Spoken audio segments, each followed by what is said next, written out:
No nii, me oleme jõudnud nüüd siia ühe Tartu linna jaoks väga olulise maja juurde ja tahaksin veel natuke rääkida neist lipsukandjatest, keda ennist sai mainitud ja neist põhjustest, miks ma ka ise selle endale ette panin ja ka teile üleskutse teen, et haarata kinni meie linna sarvist nii-öelda ja tulla ja muuta siin midagi ise. Sest et seni oleme me lasknud teha neil Jarno Lauridel ja Urmas Klaasidel, kes selle tüki tekstiili kattevarjus on, ma juhin tähelepanu, meie oma raha eest pidanud meile kõnesid, jaganud meile suppi, võtnud maha meie puid, otsustanud, et Tartu linn peab muutuma 3 korda suuremaks, võtma endale 3 korda rohkem kohustusi kui seni. Aga võib-olla me saaksime ise neid asju paremini teha.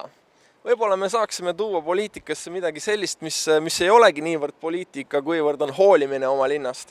Võib-olla me saaksime neid otsuseid, mis juba on nii-öelda langetatud, muuta. Võib-olla me saaksime säilitada Tartu pargid.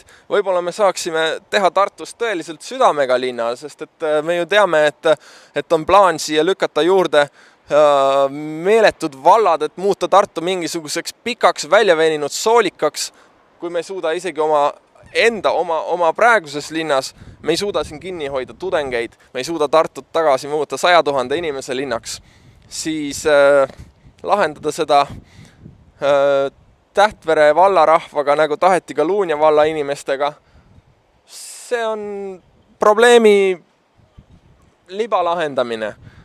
Nii nagu lips tegelikult ei väljenda seda, mis on südames, vaid seda, mis on südames, väljendab veri, meie ühine tahtmine ja sellepärast ma olengi siin, et tõmmata see lips endale skutiks ja koos teiega asutada üks valimisliit südamega Tartu, kutsuda teid ja meid kõiki üles selles osalema, nii aktiivselt kui passiivselt ja igat pidi, kuidas võimalik.